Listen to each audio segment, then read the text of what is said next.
iminka waxaanu ku soo daynay damaanad samar kale ayaa xabsiga lagu xidhayaa haddii aan shamis la badbaadin way gabowday cimrigeedu wuxuu dhaafay 80 jir waxaa la xidhay marar badan intii ay xidhnayd waxaa dhimatay walaasheedii keli ahayd loomana ogolaan inay aaskeeda tagto ubad iyo ehel ilaahay muusiin saygeediina 30 sano ka hor ayuu geeriyooday ummadda muslimka ayuu eebbe ku imtixaamayaa siday isugu naxariistaan daawo qisadan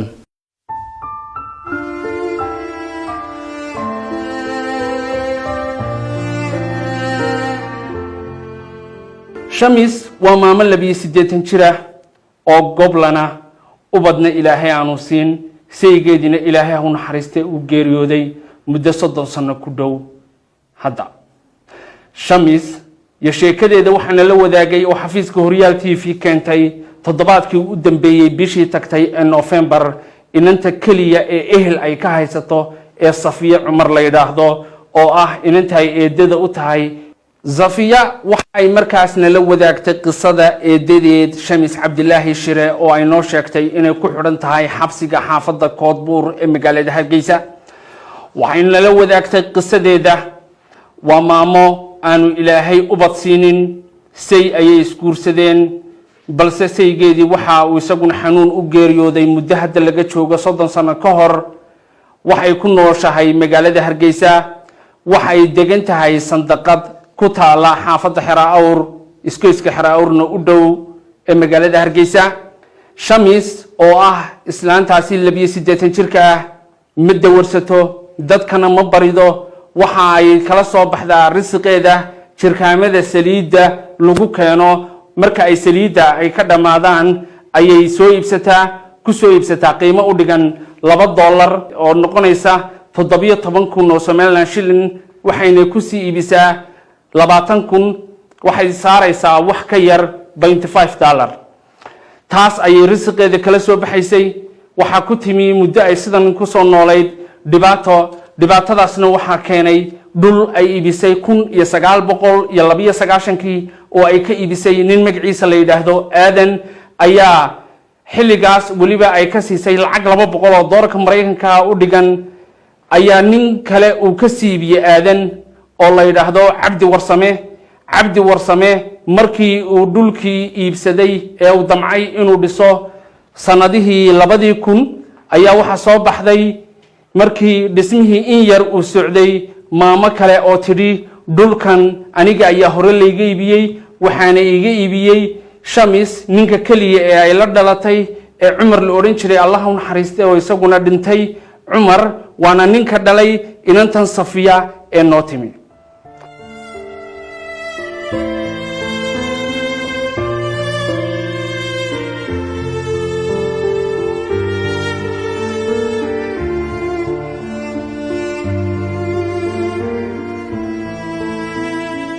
kadib maxkamad baa la isla galay waxaana la keenay cadeymaha dhulkaas ay xaqa iyo dhaxalka ku heshay Shamis in walaalkeed uu hadda ka hor xilli Muqdisho la joogay 1975 uu ka iibiyay maamada kale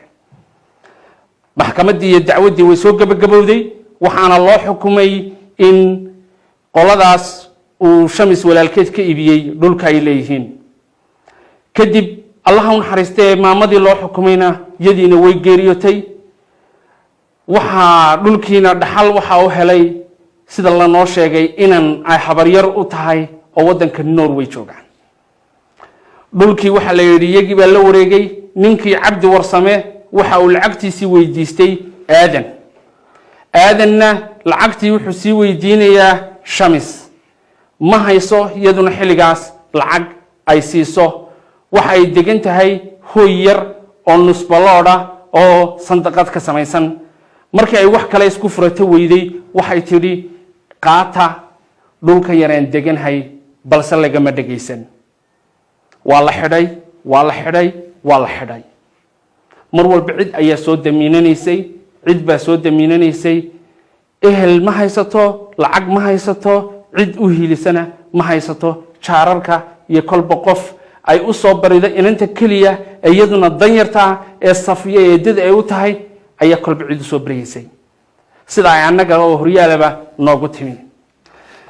haddaba daawadayaal marka sheekada ay Safiya ay nooga warantay waxaan tegay xaafadihii la jaarka ahaa gurigeedii sandaqada ahaa oo quflan oo xidhan maalinnimadii arbacada ay noo timi khamiisuun ka bood jimcihii baan tegay jaararku waxay noo sheegeen qisad xanuunka badan leh ee ay jaarka leeyihiin ee iyagiina waxa ay wax ka taraan aan haysan maadaama ay u badan yihiin dad aan hanti haysan jaararkeedu waxay noo sheegeen in maamadaas 82 jirka maalin walba askar ay u timaado oo xabsiga loo sii kaxeeyo oo xabsigiina askartu xitaa ay karaahsatay inaanay gacanta ku qaban karin oo aanay xidhi karin islaam waayeela oo deyn loo haysto haddaba daawadayaal bal markan waxaan jeclahay gurigeedii oo xidhan oo aan tegay iyo jaararka iyo waxay yidhaahdeen inaad ila wada eegtaan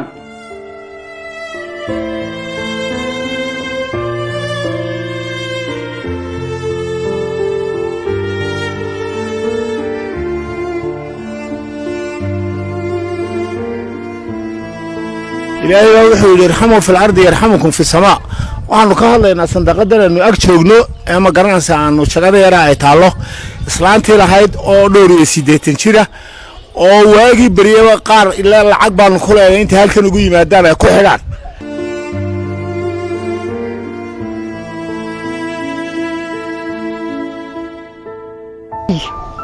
شمس ومساكين تايلهي halka maanta ay waxa ku mudatay dhibaatada ay ku mudatay dadka iga horeeyayna sheegay ee kolba la kaxaynaya jeelka lagu xirayo ee la leeyahay lacag baan kugu leenahay waa halkay ku dhalatay ilaa ingiriiskii yaanu naal waa qofka tacbaanka ah 80 jirka 82 jirka marka ubad ma leh nin ma leh walaal ma leh ehel ma leh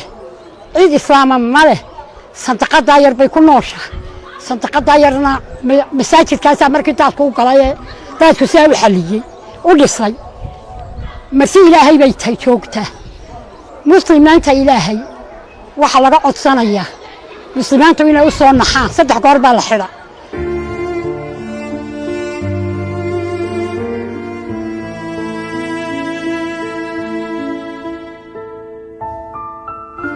islaanta waxa weeye shamis la yiraahdo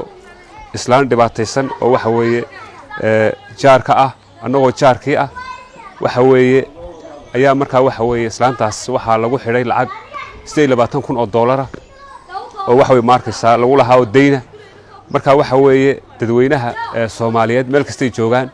waxa weeye waxaan leenahay Ilaahay darteed qofkii uga soo bixin karo walaalayaal ha looga soo bixiyo waa qof jilicsan oo waxa weeye wax u gargaaran haysan waxa weeye cid wax siisanayna jirin waa qof weyn ubad male caruur male waxa weeye markaa qofkii Ilaahay darteed u soo caawin karo de Ilaahay subhanahu wa ta'ala walaalayaal ka soo iibsada waxa weeye khayrka ay jannada ay wanaaga ka soo iibsada insha Allah ta'ala dunyaduna waa wax kooban markaa insha Allah ta'ala qofka dhibaataysan يعني دبتها كسر إن شاء الله تعالى بإذن الله تعالى رسولكم وكيل عليه الصلاة والسلام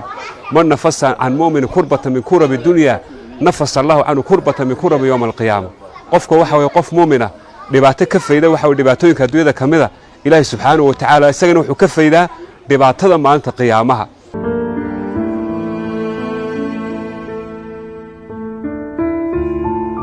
haddii aynu ka soo laabano jaararka oo fariimo fara badan diray balse aanu saddex qofuun idin soo gudbinay codkooda jaararkii kale halka ka hadlayna aan uga mahad celinayno fariintoodii wanaagsaneed balse barnaamijka aynu ugu sii dheeraanayo oo aan intaas fariinta ku soo koobnay wiigii cusba ayaa bilaabmay sabtidii waxaan isweydiinay oo ka howlgalnay maxaad sheekada horta ka tari kartaan si maamada loo soo daayo maalinimadii axadda ee ku xigtay ayaa la keenay maxkamadda maama Shamis Cabdilaahi Shire oo ah islaantii waayeelka ahayd ee 82 jirka ahayd markii maxkamadda la keenay waxa aan maxkamadda isku raacnay xafiiska Sam Legal ee la talinta sharciga adeega sharci bixiya oo marar badan oo hore si tabaruc ah ugu hiiliyay maama Shamis Cabdilaahi Shire oo isagoon wax lacag ka qaadanaynin in badan u dooday in banaanka xaajadeeda lagu dhameeyo oo kiiskeeda mid madaniya maadaama uu yahay waxaan si raacnay Mustafa oo xafiiskaas ka socday Sam Legal waxaana u tagnay guddoomiyaha maxkamadda gobolka Maroodi Jeex oo ah Cabdi Qawdhan oo runtii aanu sharaf iyo mahadcelin badan u hayno maadaama markii sheekadeeda aanu la tagnay uu markiiba naga aqbalay in aanu hawsha anagu galno oo damaanad ku soo dayno oo dadka aanu ugu kacno oo uu banaanka noogu soo daayo Shamis Cabdilaahi Shire isaga qudhiisuna uu aad ugu xumaa xadhiga Shamis ee soo noqnoqday balse garsoorihii xidhay isagu aanu ahayn marar horena Cabdi Qawdhan uu ku taliyay in aan maamadan la xidhin ee wada kale looga wareego balsidii deynta lagu yeeshay loo gudi lahaa haddii deyntaas aan idin xasuusiyo berigii dhulku haddii uu $200 waxaa maanta la iska doonayaa lacag dhan $28,000 oo u dhiganta lacagta dhulkan maanta lagu iibsanayo maadaama sixirkii lacagta beriga 1990 iyo hadda uu isbedel weyn uu ku yimi dhulka inta maanta lagu iibinayo ayaa maxkamadda dilaalin u dirtay oo guddi soo qiimeeyay u dirtay kabacdi guddidii qiimeynteedu waxay noqotay dhulka iminka in inta la siisanayo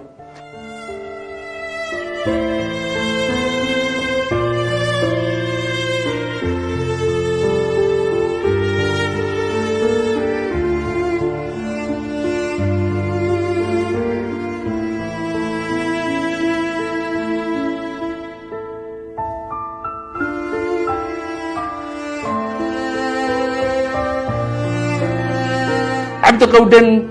waxa uu naga aqbalay inuu na soo raaciyo Shamis Cabdilaahi Shire oo la soo daayo oo annaguna aanu ka shaqeyno sidii aan bulshada ugu gudbin lahayn qisada Shamis oo aynu u wada furan lahayn Shamis Cabdilaahi Shire ugana badbaadin lahayn inaanay mar labaad xabsiga ku laabanin Shamis markii laga soo daayay maxkamadda waliba xilliga iyada oo aan quraacan ay saacaduna ahayd 12 iyo barkii subaxnimo ayaa aanu israacnay oo halkii maxkamadda aanu ka kaxaynay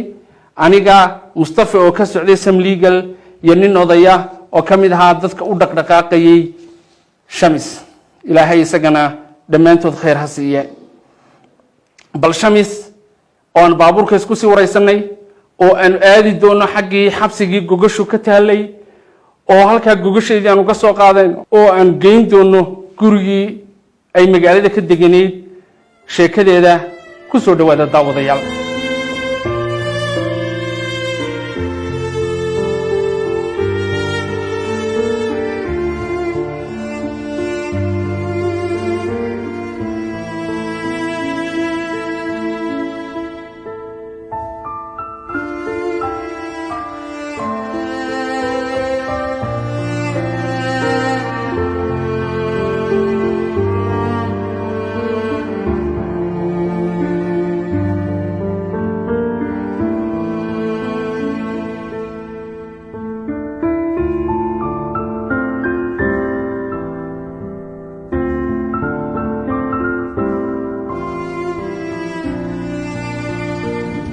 daawadayaal waxaynu ka nimi xaggii maxkamadda iminka waxaynu ku soconnaa saldhigga Ibraahim Kuurbuur ee magaalada Hargeysa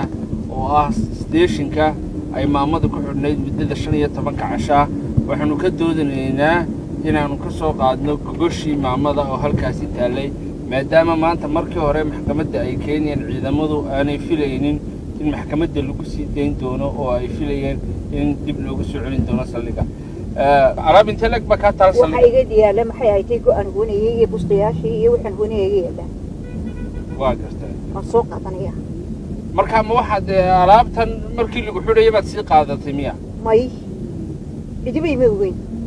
waa lixdii aroonimii todobadii aroonimii wala igu garaacay guriga xitaa anigu diracna aan xiran malqabad aan xiran boolis buu sugay dadba maxay ka jarkayga ee dadkayga u sheegay marka wala iga daba keenay xataa alaabtan maxay tii halka ku wada quraacdii saaka maxaa ku dhacay adoo inaad soo quraacan baad ii sheegtay markii dhaweydin biyo ku siiyay meel lagu sim waayay intaad quraacanayso ها وانا laga soo qaada goor hada dadka maxaabiista ala keenay maxay tii xafiiska markii intii la keenay wala sugu waayay waana laga soo qaada waa gartay markii aanu ka soo baxnay maxkamadan maamada weydiiyay saaka quraacateen kala dibad waxay sheegtay inaanay quraacan xiliga markaa waxaan weydiiyey inaan geeyo meel aan ka soo quraacyo laakiin waxay sheegtay quraacdeedii inay taallay stationka quraacdaasna ay doonaysa inay cunto kadib baan midh sharaaba iyo xabad biyo iyo biskud yar u keenay si ay ugu gaadho quraacdeeda taallay station quraacda inantaa ku keentay adeegyada u tahay Safiya waa inay duca qabtaa inantu way idan wax كان حاجة بتدي قريب بيض أنا دواي aad bay kugu warwarsaneed mar may fadhiisan ummadii oo dhan bay soo kicisa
markii aanu xabsiga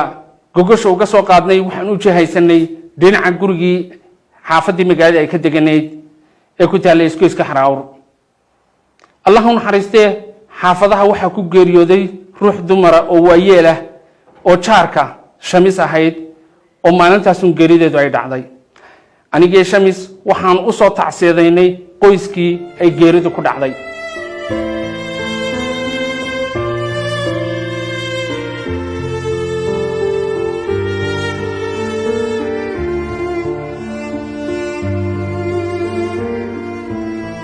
intaas kadibna Shamis ayaanu isku waraysanay hoygii ay deganeed wajahadiisa oo aan gambadh u soo dhigay annaan kaabada ugu fadhiistay si bal sheekadeeda waxay nagu biirinayso iyo codsiga bulshada ay la wadaagayso ay nagu sheegto ugu horeyntiina Shamis waraysigiina dhaxmaray waxaan wax ka weydiiyey inan iyada ay wada dhasheen Allah uu naxariistee oo ahayd islaan kale oo da'aheed ahayd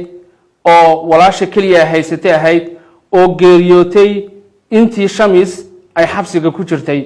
hadda xabsigan oo 15 maalmood ay ku jirtay xabsi ka horeeyo laga soo daayay oo 2 bilood ay ku jirtay labada bilood iyadoo xabsiga ku jirta qisa xanuun badan ayaa Shamis Cabdilaahi Shira soo martay walaasheed ayaa ku geeriyootay deegaanka Arabsiyo ee magaalada Gabiley ee Hargeysa u dhow yada qudheeduna agteeda ah oo reermi ahayd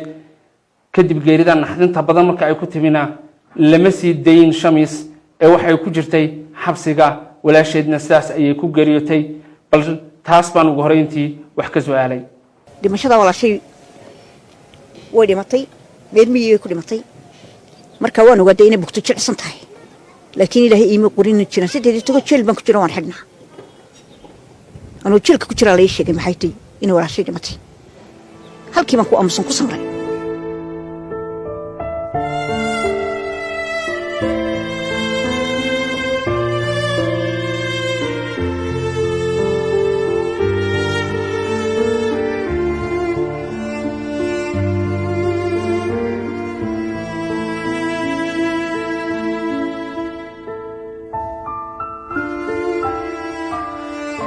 ma leedahay ama cid aad ku tuhmi karaysa maanta inay kaa bixiso adduunkan lagu haysto bal arrintaa iyada nooga waran kaaga warramay cid ma lihi anagu adir ma lihi inaadir ma lihi kaliday baan walaashina wanaga adimta ku sheegay waxaan haysana ma jirto afar jirkaan baan maxay tahay suuqa dhigtaan ka ciisha halka yareen maanta aan joogana maxay tahay waan seexdan ku soo ruuxa waxa loo waxaan haysana ma jiro de aniguna waxaan ka codsanayaa dadka muslimka aan ka codsanayaa inay caawiyaan iga bixiyaan dadka aad doonaysa inay kaa bixiyaan ama dadka muslimka ee la baxaya sadaqada deynta kaa bixinaya maxay tahay fariinta aad u diraysa iyo ducada aad ugu ducaynaysa waxaan ugu ducaynayaa ilaahay dambigooga ha dhaafo halkii ka soo sarana ilaahay wax roon ha u geliyo yaan ugu ducayn dadka muslimiinta iga soo bixinaya ee aniga xariga iga soo fidnay meeshaan ii badbaadinaya waan u ducaynayaa ducadiistaan waan ugu ducaynayaa ilaahayna walba mulatiisa u qumiyo halkii ka soo bixina ilaahay ka soo bixiyana ilaahay wax qarqad ha geliyo سوينيدو حالكيكو dadkana waan u ducaynayaa muslimku in soo cawaan dunya ya waxba ma haysto awlaadna malihi saasan maxay tahay aan ugu ducaynayaa shamis oo dibkan ay hadda gashay ugu wacnaa walaalkii kaliya ee lahayd ee Umar oo dhaxalkii iyadu ay heshay qof kale ka iibiyay iyadoo iyadana aanu u sheegin Allah uu naxariistay isagana Umar qalbi wanaageeda way cafiday wax xumaana oo ma qabto wanaag badan bay u qabtaa waliba inantii uu dhalay ninkaasi Umar ee Safiya ayaa maanta ciid u ah shamis oo u gargaartay una hiilinaysa ka damqanaysa maalin aan nasan si shamis ay xabsiga uga badbaadi lahayd nolol fiican ugu noolaan lahayd wadintay qof inta ndee maxaad ka soo qaadi waa afiyana walaalkay waa kii kaliya hooyadii aabay kaalay wana afiye isagana dhibaatada uu halka ma digri inantiisa Safiya oo anaga nala soo xiriiday oo maalmo fara badan dadaal ku bixinaysay sidii aad uga soo bixi lahayd ka waran iyadu ehel maanta iyada ayaa ku ah baliyada ka waran iyada waan u mahadnaqayaa waa inantaydii way la soo maxay tahay galgalatay waan u ducaynayaa cid kale namari Safiya oka daawadayaal shamis waxay xasuusataa geeridii naxdinta badnayd ee ku timi lamaanaheedii ahna saygeedii Allah uu naxariistay waxay xasuusataa maalintaasi maalinta ahayd iyo sidoo u geeriyooday Allah uu naxariistay lamaanahay dunida ka eeganeysay odaygaygu wuxuu geeriyooday 8 taariikhda markaa geeriyooday waxna odaygaygu ma haysan maalin baa la qabtay nin buu ku ahaa oo macaan leh maanta markaa qabtay habeenimada ugu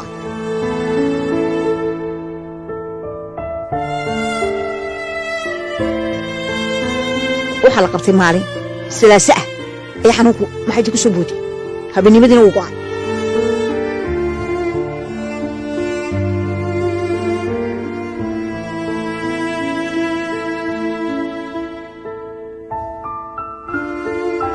runtii waa dareen aad iyo aad looga naxo indhaheeda maamo shamis ilmaa ku taagan jeelka ayaa ciishooday iyo kolba askar u imanaysa oo xidhaysa iyo dayn maalin walba maxkamad loo geynayo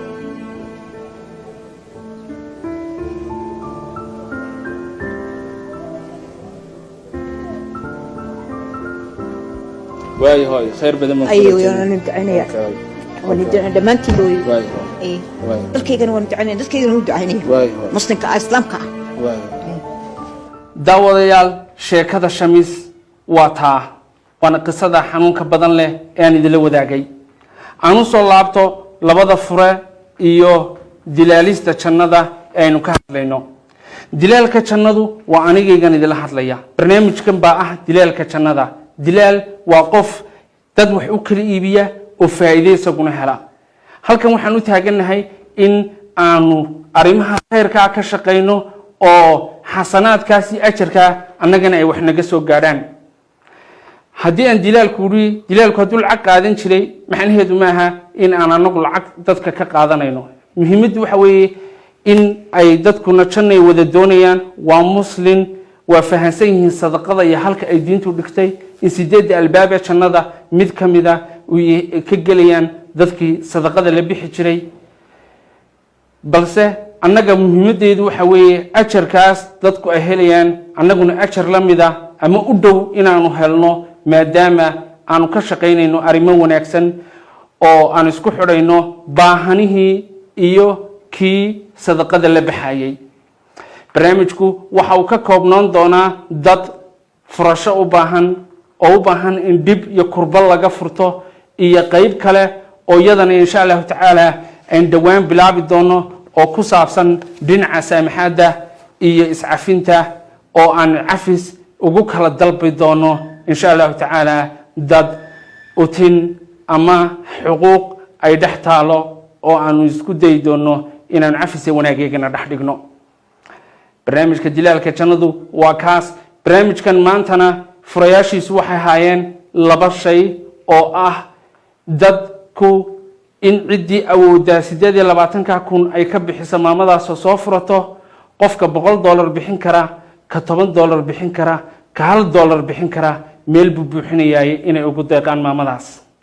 kuwiina aan hadda jeebka waxba ku hayna in ay dadka kale la sii wadaagaan fariinta barnaamijka oo ay u sheegaan in maamada ay dadku furtaan, taas ay iyaguna khayr ku helayaan, taas ay janno ku helayaan, sida aanana ajar aan u helayno iyaguna ay ugu helayaan in sheekada barnaamijka dadka wax haysta ay gaarsiiyaan ee muxsiniinta.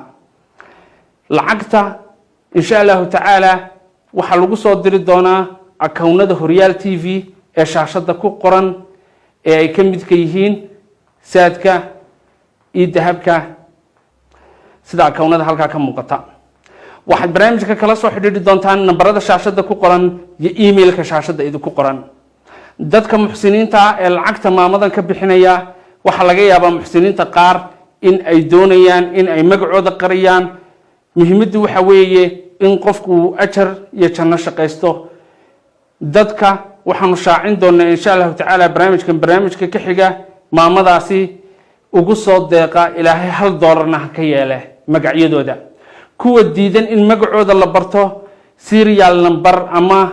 wax lagu aqoonsado ayaan u samayn doonaa oo qofkaa soo diray lacagtana aanu siin doonaa, annaguna aan hal dhow halkan aanu ka sheegi doonaa. balse muhiimaddu waxa weeye si transparency shilin kasta oo maamada loogu deeqay in insha allahu tacaala uu siday tahay uu gaarsiiyo, annaguna halkan u taaganahay kuwiina magaca qariya iyo kuwiina magaca sheegaba insha allahu tacaala waxaad ugu tala gashaan maamo Shamis waa gaari doonaan.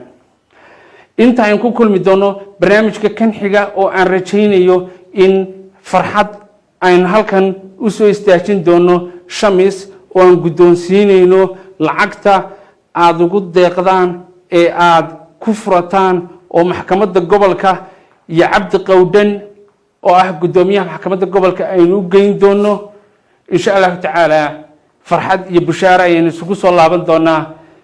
daawade isku day farxadda inaad abuurto, isku day inaad ka mid noqoto dadka nolosha iyo farxadda abuuraya, isku day inaad ka mid noqoto dadka maamada waayeelka 82 jirka ka soo furanaya xabsiga. haddii aad shilin awoodana ugu deeq,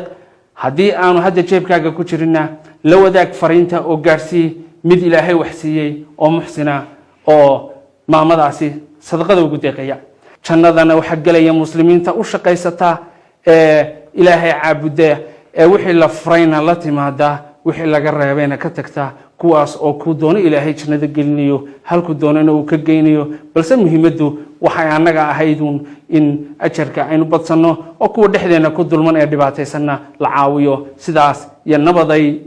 والسلام عليكم ورحمة الله وبركاته. Horyaal TV hagaha bulshada.